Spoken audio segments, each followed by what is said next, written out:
Hello everyone, আমি tarot reader Priyanka দে। আজকে যে টপিকটা নিয়ে এখন কথা বলবো সেটাও হয়তো মেবি লেন্দি প্রসেস যাবে, কারণ যতটুকু ইনফরমেশন আমি দেবো এতটুকু ইনফরমেশনই নর্মাল মানুষের কাছে হয়তো নেই। যে টপিকটা নিয়ে কথা বলতে যাব আমি এখন, সেটা হচ্ছে মহাসমুদ্র যেটাকে বলে। ওই মহাসমুদ্রের থেকে যদি আমি এক বিন্দু আমি পেয়ে থাকি তো সেটা নিয়েই ডিসকাস করব। সেটা হচ্ছে দশ মহাবিদ্যা। দশ মহাবিদ্যা মানে বিদ্যারও উপরে মহাবিদ্যা, সেটা দশ মহাবিদ্যা, 10জন দেবী। মানুষের কাছে সঠিক ইনফরমেশন নেই, মানে ভুল ইনফরমেশনও প্রচুর আছে। সেটা যদি আমি এই একটুকু বিন্দু যদি আমি পেয়ে থাকি, ওটা নিয়েই মানুষের কিছু কিছু জিনিস ক্লিয়ারিটি করার চেষ্টা করব। প্রথম কথা হচ্ছে বুঝতে হবে দশ মহাবিদ্যা কে। দশ মহাবিদ্যা মানে হচ্ছে 10 দেবী। 10 দেবী মানে হচ্ছে একই দেবী, তার 10টা রূপ। এবার তোমাদের প্রথমেই কোশ্চেন থাকতে পারে, তাহলে 10 জনকে ভাগ করার কি দরকার ছিল, একজনকেই দিত। কিন্তু আমাদের ধরো আমরা স্কুলে পড়ি, সেখানে সায়েন্স টিচার আলাদা থাকে, ম্যাথস টিচার আলাদা থাকে, জিওগ্রাফি টিচার আলাদা থাকে, বেঙ্গলি টিচার আলাদা থাকে, ইংলিশ টিচার আলাদা থাকে। তো সেখানে আমরা বলতেই পারি একজন টিচারই সব পড়াবে, সেটা কি পসিবল না। সবার আন্ডারে আলাদা আলাদা সাবজেক্ট দেওয়া হয়, সবাই এক একটা সাবজেক্টে দক্ষ, ওই জন্য সবাই এই সাবজেক্ট পড়ায়। তো দশ মহাবিদ্যারও সেম ব্যাপার, এক একজন দেবী এক একটা জিনিসের দক্ষ। তাদের কাছে গেলে এই জিনিসটা আমি পাবো, এর কাছে গেলে এই জিনিসটা আমি পাবো। তো এই জন্য 10জন দেবীকে 10টা জিনিসের ভাগ ভাগ দেওয়া হয়েছে। ডিপার্টমেন্ট, 10টা ডিপার্টমেন্ট 10 জনের মধ্যে ভাগ করে দেওয়া হয়েছে। এবার প্রথমে বলতে যাই, সবাই দশ মহাবিদ্যা শুনলেই ভাবে মা কালী, কারণ মা কালীর প্রচলন বেশি। আমরা দশ মহাবিদ্যার 9টা দেবীর থেকে মা কালীর প্রচলনটাই আমাদের সব জায়গায় বেশি, তাই সবাইকেই মা কালী আমরা ভাবি, মানে সব রূপকে আমরা মা কালীর রূপই ভাবি। সব রূপ মা কালীরই রূপ, কিন্তু তার মধ্যেও অনেক ডিফারেন্স আছে, স্লাইটলি হলেও ডিফারেন্স আছে। সেটা হলো দশ মহাবিদ্যার মধ্যে সবাই তান্ত্রিক দেবী, এরা তান্ত্রিক দেবী, এদের তন্ত্র কাজ করা হয়। মেনলি এদের পুজো হয় শ্মশানে বসেই, কিন্তু সবার পক্ষে তো শ্মশানে বসে পূজা করাটা সম্ভব না। আমার মনে এখন ইচ্ছা হতেই পারে যে আমি মা কালীর পুজো করবো, তার সাধনা করব। তো আমার পক্ষে, একটা ঘরোয়া মানুষের পক্ষে শ্মশানে গিয়ে পুজো করা সম্ভব না, সাধনা করা সম্ভব না। ছেলেদের পক্ষে তবুও হয়তো ইজি, মেয়েদের পক্ষে তো একদমই না। তো সেক্ষেত্রে বৈদিক নিয়মও আছে যে এই মাদের শ্মশান ছাড়া বাড়িতে বসেও পুজো করা যাবে, তার বৈদিক নিয়মও আছে। তো বৈদিক নিয়মের মধ্যে যেগুলো পড়ে সেগুলো সব মায়েরই করা যায়, কিন্তু অনেক মার আছে যে বৈদিক নিয়মও ঘরে বসে করা যায় না, তাদের তান্ত্রিক প্রসেসেই শ্মশানে বসেই করতে হয়। এটা হচ্ছে ব্যাপার। এবার আসি, শ্মশানে 10 দেবী শ্মশানে পূজিত হয়, তার মধ্যে থেকেও 3 দেবী হচ্ছে শ্মশানের রানী। 10 জনের মধ্যেও 3 দেবী শ্মশানের রানী।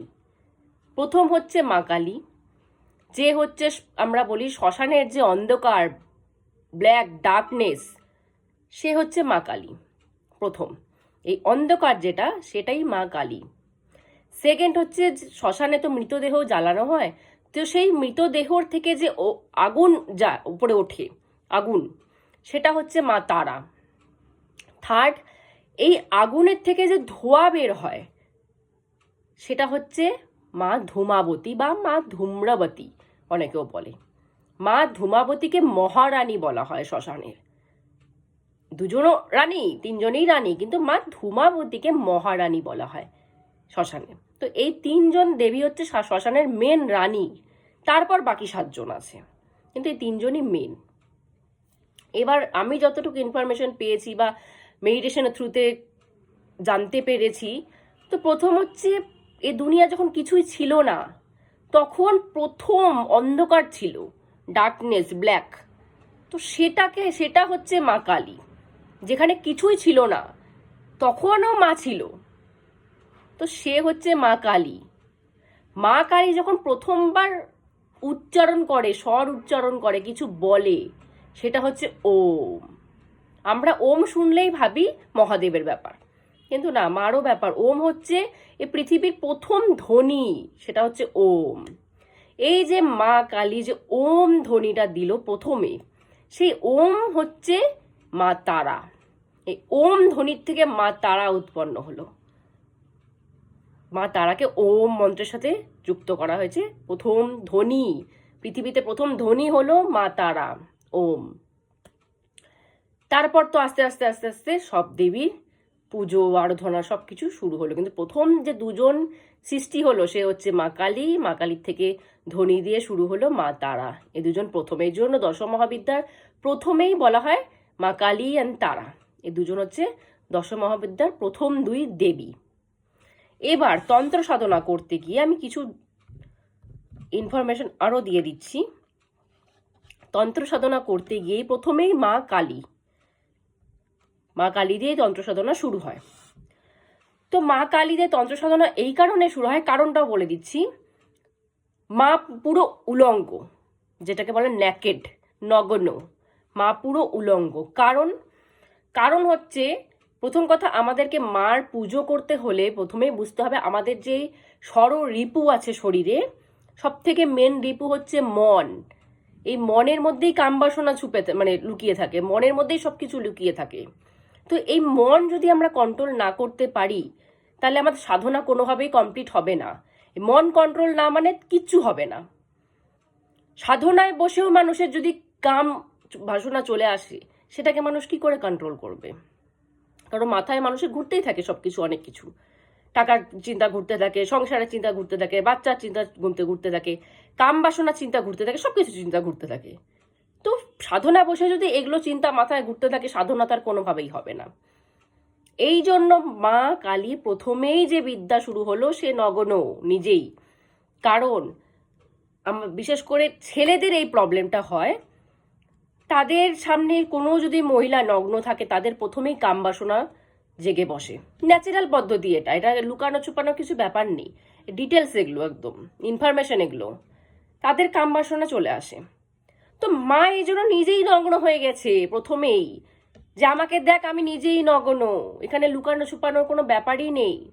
তো মাকে দেখে তো আর সেই ভাবটা কারো আসবে না, মাকে দেখে তো আর সেই কামবাসনা আসবে না, কারণ সে মা ভাবটাই আসবে। তো এই জন্যই সে মা কালীর থেকে স্টার্ট হয় যে আমাকে দেখে প্রথমে তোদের কামবাসনা স্টপ হয়ে যাবে, আমি নিজেই নগ্ন, আমাকে দেখে কামবাসনা নিজের থেকেই মিশিয়ে যাবে, কামবাসনা আর আসবে না। এই জন্য মা প্রথমেই যে মা দিয়ে শুরু হয়, মা নিজেই নগ্ন। শ্মশানে বসে যাদের, আমি একটা ইনফরমেশন দিয়ে দিচ্ছি, এক্সট্রা ইনফরমেশন। শ্মশানে বসে যখন তন্ত্র শেখানো হয়, বিশেষ করে পুরুষদের, গুরু কি করে, এরকম তাদের সব শিষ্যদের বসিয়ে, ঘোর গ্রামে হয় জিনিসগুলো, একদম ওপেনলি তো এগুলো হবে না, ঘোর গ্রামে এইভাবেই তন্ত্র শিক্ষা দেওয়া হয় মানুষকে। পুরুষদের সব বসানো হলো শিষ্যদের, গুরু সামনে থাকে। তাদের মধ্যেই কোনো তান্ত্রিক, মানে সেও তন্ত্র সাধনা করেছে, কোনো মহিলাকে নগ্ন অবস্থায় বসিয়ে দেওয়া হয় সামনে। এইভাবে পরীক্ষা চলে, তন্ত্রের পরীক্ষা, বিশাল পরীক্ষা। নিজেকে কন্ট্রোল না করতে পারলে কেউ তন্ত্রে এসো না, বরবাদ হয়ে যাবে আরো। সামনে কোনো মহিলাকে নগ্ন অবস্থায় বসিয়ে দেওয়া হয়, সেও তান্ত্রিক, নগ্ন অবস্থায়, এটা পরীক্ষা চলছে, নগ্ন অবস্থায় বসিয়ে দেওয়া হয়। এবার সামনে পুরুষ মানুষ সব বসা, সামনে একজন মহিলা নগ্ন অবস্থায় বসে আছে, যে কারোর মনে কামবাসনা জেগে উঠবে তার শরীরের দিকে তাকিয়ে, এটাই পরীক্ষা। তো গুরু সবসময় শিষ্যদের চোখে দেখছে যে কে তন্ত্র সাধনা করছে, ওখানে বসেও ওরকম অবস্থায় সামনে কোনো নারীকে দেখেও সে তন্ত্র সাধনা করে যাচ্ছে, তার মানে কোনো কামবাসনা জাগছে না, তার মানে তার মন কন্ট্রোলে হয়ে গেছে, তার সামনে যেই আসুক না কেন তার আর কামবাসনা জাগবে না। কিন্তু কোনো শিষ্য যদি তার চোখ সেই মহিলার দিকে পড়ে যায়, মহিলার কোনো অঙ্গের দিকে পড়ে যায়, গুরু তাকে মেরে ওখান থেকে উঠিয়ে দিবে, যে নিজের মনকে আগে কন্ট্রোল করে আসো, তারপর তন্ত্র সাধনায় বসবে, নাহলে তন্ত্র সাধনায় বসবে না। এইভাবে তন্ত্র সাধনা শেখানো হয়। সামনে আমাদের কিছু দিয়ে দিবে, সেটা দেখে তন্ত্র সাধনা করতে হয়, তারপর গুরু বুঝবে যে তোমার মন কন্ট্রোল হয়েছে কি হয়নি। যদি মন কন্ট্রোল না হয় তাহলে আবার তোমাকে পিছিয়ে ব্যাকডেটে চলে যেতে হবে, যতটা সাধনা করে এসছো আবার সাধনা করো, আবার নিজের উপর কাজ করো, নিজের মন কন্ট্রোল করো, নিজের রিপু কন্ট্রোল করো, তারপরে সাধনা আসবে, না হলে আসবে না। এতটা কঠিন লেভেলের তন্ত্র সাধনা হয়। মানুষ অনেক সোজা ভাবে জিনিসগুলোকে, এত সোজা না, প্রচুর কঠিন জিনিসগুলো। মানুষের নিজের মন কন্ট্রোল না হলে সে সাধনা করবে কিভাবে? এইভাবে তন্ত্র সাধনা শেখানো হয়। এবার আসি মা কালী। আমরা ছোটবেলা থেকে কি দেখে আসছি? মা কালী উপরে দাঁড়িয়ে আছে, নিচে মহাদেব শুয়ে আছেন, এটাই দেখে আসছি, এটাই সবাই আমরা জানি, কিন্তু ব্যাপারটা পুরো ভুল। তন্ত্রে আমাদেরকে শেখানো হয় নিচে যে শুয়ে আছে মহাদেব, শিব যে শুয়ে আছে সে শিব না, সে সব, সব মানে মৃতদেহ শুয়ে আছে, আমরা তাকে শিব দেখি। তন্ত্র যারা করে তারা সেটাকে সব বলে। সব সাধনা, অনেকেই নাম শুনে থাকবেন, সব সাধনা, সবের উপর বসেই সাধনা করতে হয় শ্মশানে বসে। সে শিব যে শুয়ে আছে সে শিব না, সে সব মৃতদেহ। মা মৃতদেহ খুব পছন্দ করে, মা খুব শ্মশান জিনিসটাকে পছন্দ করে, এই জন্য মাকে শ্মশানে রাখা হয়। কারণ আমরা জীবন্ত, আমাদের মধ্যে চেতনা আছে, তো মা আমাদের সাথে কি করে ওয়ার্ক করবে? মা চায় শ্মশান, মা চায় মৃতদেহ। মৃতদেহের উপরে মা যদি দাঁড়িয়ে পড়ে একবার, সে সবটাও শিবে কনভার্ট হয়ে যায়। মা সবের উপর দাঁড়িয়ে থাকে, সবের উপর যখন মা দাঁড়াচ্ছে, জিনিসগুলো ভালো মতো বুঝবেন, সবের উপর যখন মা দাঁড়াচ্ছে, তা মায়ের চেতনার দ্বারা সে সবটা শিবে রূপান্তরিত হয়ে যায়। মানে মা চায় মৃতদেহ। আমরা যখন সাধনায় ঢুকি, মা চায় যে তোদের ভিতরে কিছু থাকবে না, কিচ্ছু থাকবে না, তোরা সব কন্ট্রোল করে আছিস, তোদের ভিতরে কোনো চেতনা নেই, কিচ্ছু নেই, জিরো হয়ে আছিস, তাহলেই আমি তোদের ভিতরে ক্রিয়েশন করতে পারবো, নতুন আমার চিন্তাধারা ঢোকাতে পারবো। মার সাথে কানেকশন তখনই হবে যখন একটা বডি শুধু বডি থাকে, তার ভিতরে কোনো চেতনা থাকে না। আমরা মেডিটেশনে যখন ঢুকি তখন আমাদের ভিতরে কোনো চেতনা থাকে না, সবকিছু মানে বডি আছে, নিজের নাম আছে, অহংবোধ, আমিটা হচ্ছে অহংবোধ, আমি প্রিয়াঙ্কা দে, এটা অহংবোধ। এই অহংবোধ যতক্ষণ থাকবে ততক্ষণ মা কানেকশন করবে না। মা তখনই কানেকশন করবে যখন তোমার অহংবোধটা মিলিয়ে যায়। আমি বলে যে কেউ আছে সেই জিনিসটাই থাকবে না, তখনই মা এসে কানেকশন করে, না হলে মা আসে না। মা নর্মাল জীবন্ত ব্যক্তির কাছে মা আসে না, মা আসে সবসময় মৃত ব্যক্তি, যার নাকি নিজের অহংবোধ মিলিয়ে গেছে, আমি বলতে আমি সে বুঝে না, তখনই মা তার কাছে আসে, নতুন ক্রিয়েশন তৈরি করে। মার কথা হচ্ছে, তোরা যদি নিজেদের ভালো নিজেরাই বুঝিস, তাহলে আমি কি করব তোদের লাইফে গিয়ে? তোরা নিজেদের জীবনের দায়ভার যদি আমার পায়ে রেখে দিস, তাহলে না আমি সে তোদের জীবনটাকে ক্রিয়েশন করতে পারবো নতুন করে। কিন্তু তোরা তোদের জীবনের মানে জিনিসটাকে, জীবনটাকে নিজের হাতেই ধরে রেখেছিস, তাহলে আমি কি করে ক্রিয়েশন করব? আমি তো ক্রিয়েশন করতে পারবো না। আমাকে একটা নর্মাল জিনিস দে, একটা বডি দে, আমি সেটার উপর ক্রিয়েশন করছি। একটা জীবন্ত জিনিসের উপর ক্রিয়েশন হয় না, একটা মৃত দেহের উপর ক্রিয়েশন হয়। তো মা মৃত দেহের উপর খুব সুন্দর ক্রিয়েশন করতে পারে, মৃত দেহকে ক্রিয়েশন করে সে শিব বানিয়ে দিতে পারে, সবকে শিব বানিয়ে দিতে পারে। সব ঠাকুরের ব্যাপার একই। আমরা যে বলি না মা তন্ত্র, নর্মাল কৃষ্ণ ঠাকুর, সব একই, শুধু প্রক্রিয়াগুলো, প্রসেসগুলো আলাদা। তন্ত্রের প্রসেস আলাদা, নর্মাল ঠাকুরের প্রসেস আলাদা। নর্মাল ঠাকুর বলতে শিবে, সরি, বৈষ্ণব মতের প্রসেস আলাদা, কিন্তু মানে লাস্ট এন্ডিং সব একই, সমর্পণ। সবাই সমর্পণ চায়, সেটা মা হোক, সেটা কৃষ্ণ ঠাকুর হোক, যেই হোক, সবাই সমর্পণ চায়, যে সমর্পণ কর, তারপর আমরা ক্রিয়েশন করছি তোদের লাইফে। যতক্ষণ সমর্পণ না করবি ততক্ষণ আমরা কি করে ক্রিয়েশন করব? এটা হচ্ছে তন্ত্রর মেন ব্যাপার। তন্ত্র না, সব ঠাকুরেরই সেম ব্যাপার। সমর্পণ করো, নিজের বডি রেখে দাও, তারপর ক্রিয়েশন হবে। তো তন্ত্রতেও সেম প্রসেস। আগে নিজেকে মনে করো আমি মৃতদেহ, তুমি আসো আমার জীবনে ক্রিয়েশন দাও মা, তারপরেই মা এসে কানেকশন করবে, না হলে মা কানেকশন করবে না, কোনোভাবেই করবে না। এই জন্য মা শ্মশানে থাকে, কারণ শ্মশানে সব মৃতদেহ যায়, মা সেটা ভালোবাসে। এই জন্য ঘরের থেকে মা শ্মশানে থাকতেই বেশি ভালোবাসে, কারণ ঘরের মানুষ তো সব জিন্দা, মা কি করে কানেকশন করবে? মা তো মৃতদের সাথে কানেকশন করতে ভালোবাসে। তো প্রথম এই জন্য প্রথম বলে মা কালী এলো। মা কালীর সাধনা করলে কি কি পাওয়া যায়? মা কালীর সাধনা করলে মেন যেটা পাওয়া যায় সেটা হচ্ছে শক্তি। মা হচ্ছে শক্তির প্রতীক, মা হচ্ছে লড়াকু। মা কারোর লাইফে আসলো মানে সে লড়তে শিখে যাবে, মা তাকে হাতে ধরিয়ে লড়া শিখিয়ে দিবে।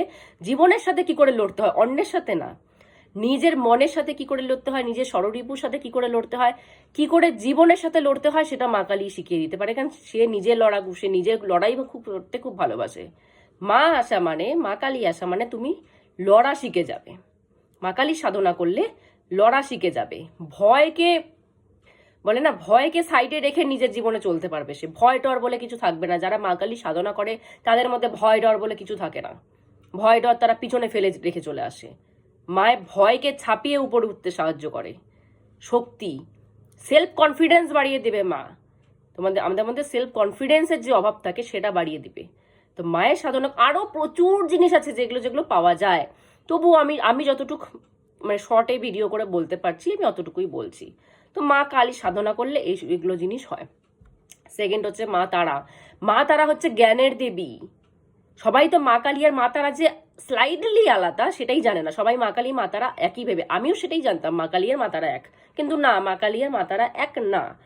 মা কালীর বর্ণনা দেওয়া হয়েছে, সে লম্বা, সে কালো রঙের, তার এক হাতে খড়গ থাকবে, এক হাতে নরমুণ্ড মালা থাকবে, মানে মুন্ড থাকবে, আশীর্বাদী মুদ্রা থাকবে, সে হচ্ছে মা কালী।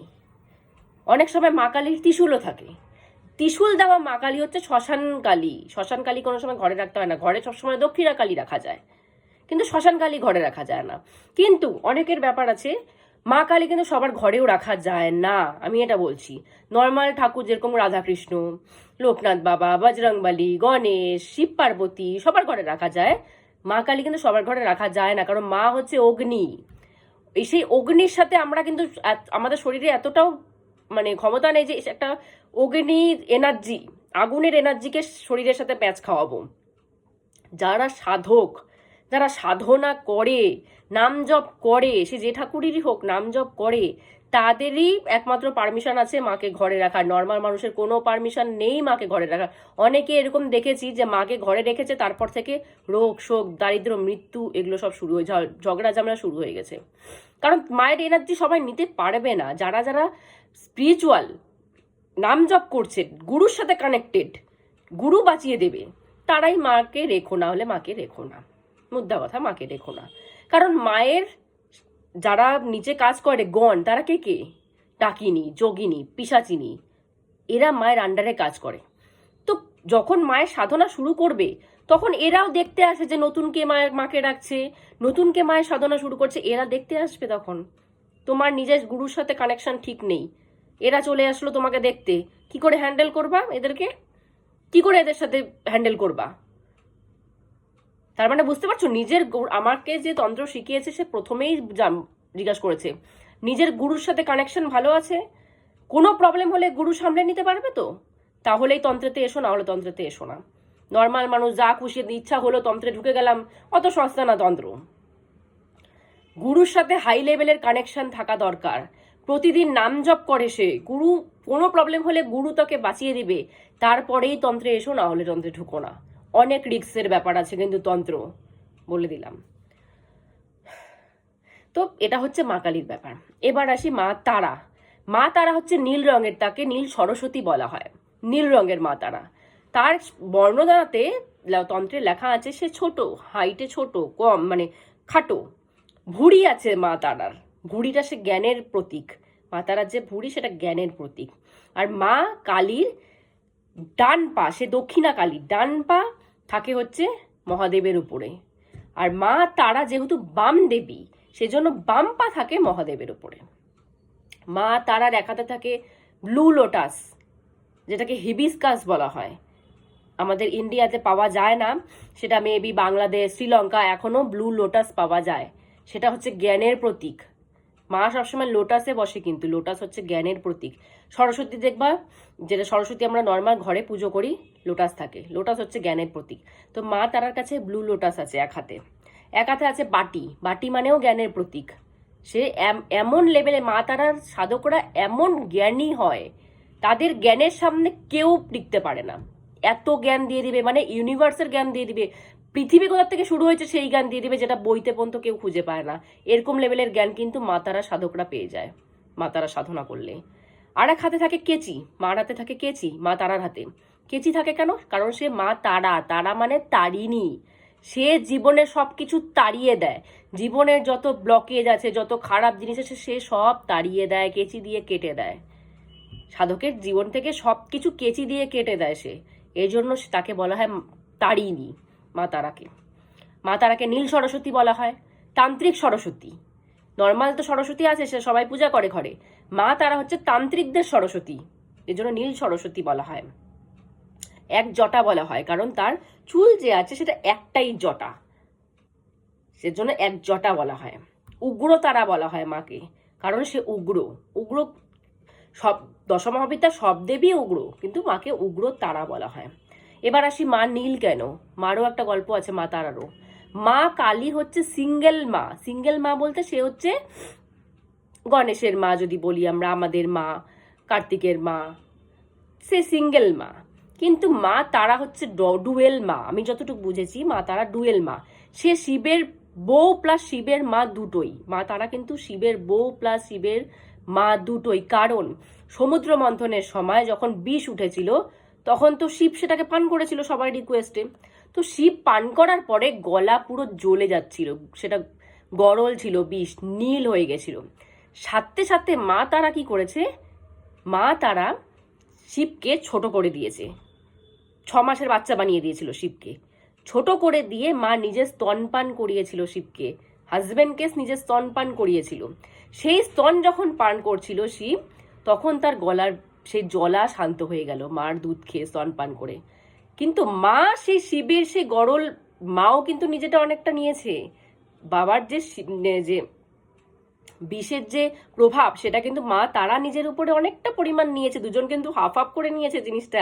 আমরা কিন্তু শুধু এটাই জানি বিষ শুধুমাত্র বাবা পান করেছিল, সেটার অংশীদার যে মা তারা হয়েছিল সেটা কিন্তু আমরা অনেকেই জানি না। দুজন কিন্তু ভাগ করে নিয়েছিল সেই গরলটাকে।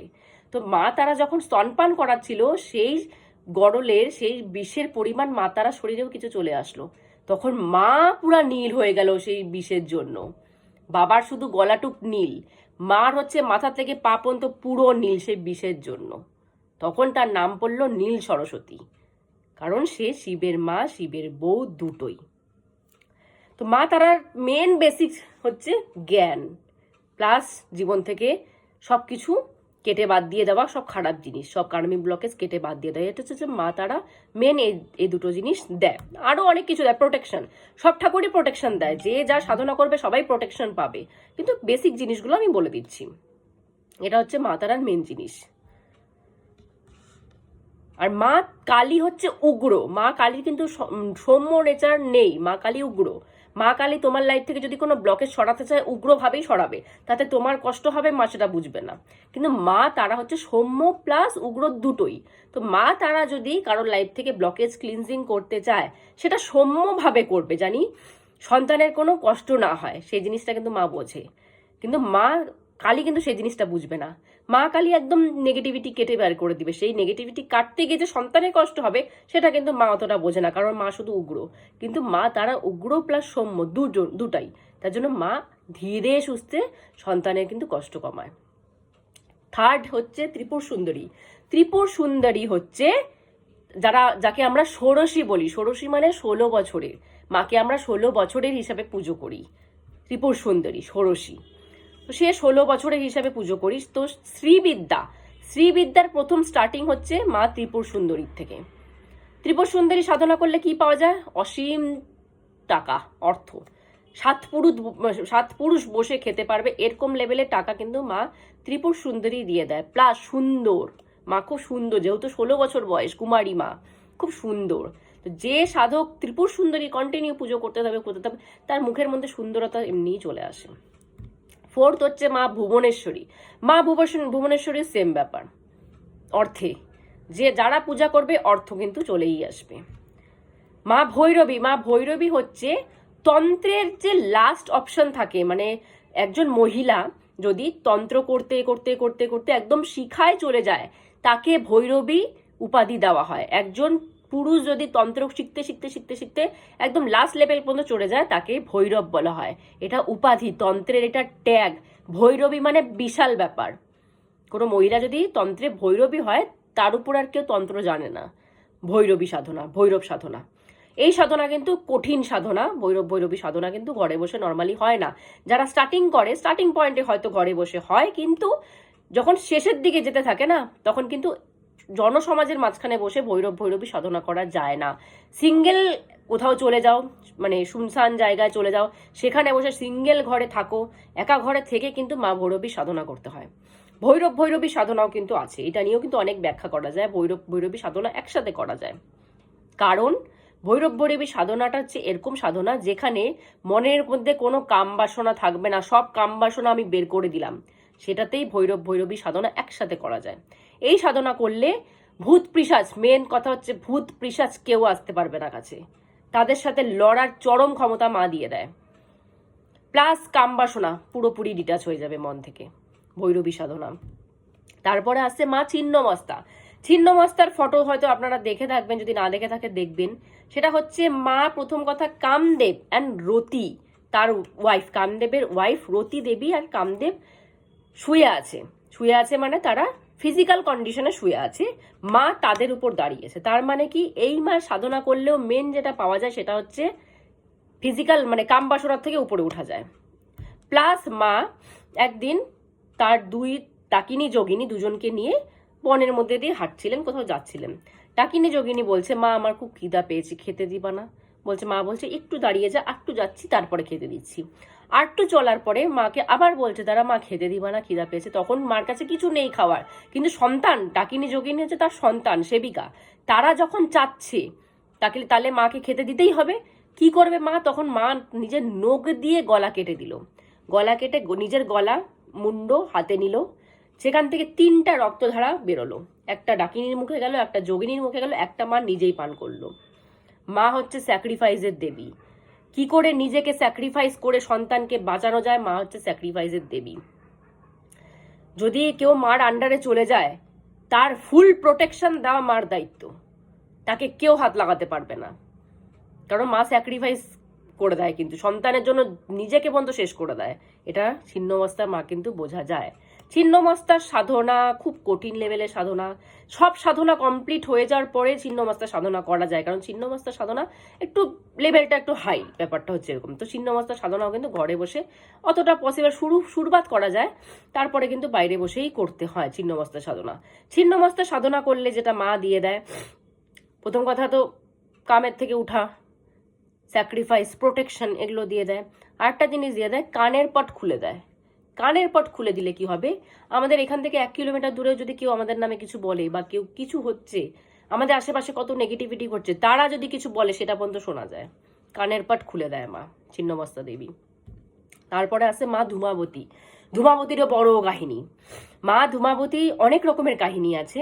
একটা হচ্ছে মা সতীর ব্যাপারে আমরা জানি, যখন সতী কে তার বাবা ডাকলেন, দক্ষ মনে হয়, মেবি, আমার নামটা ঠিক মনে পড়ছে না, তখন শিবকে যেহেতু আহ্বান করেনি, তো মা সতী নর্মালি রেগেছিলেন যে আমার হাজবেন্ডকে আহ্বান করেনি, একটা প্রোগ্রাম হচ্ছে বাপের বাড়িতে।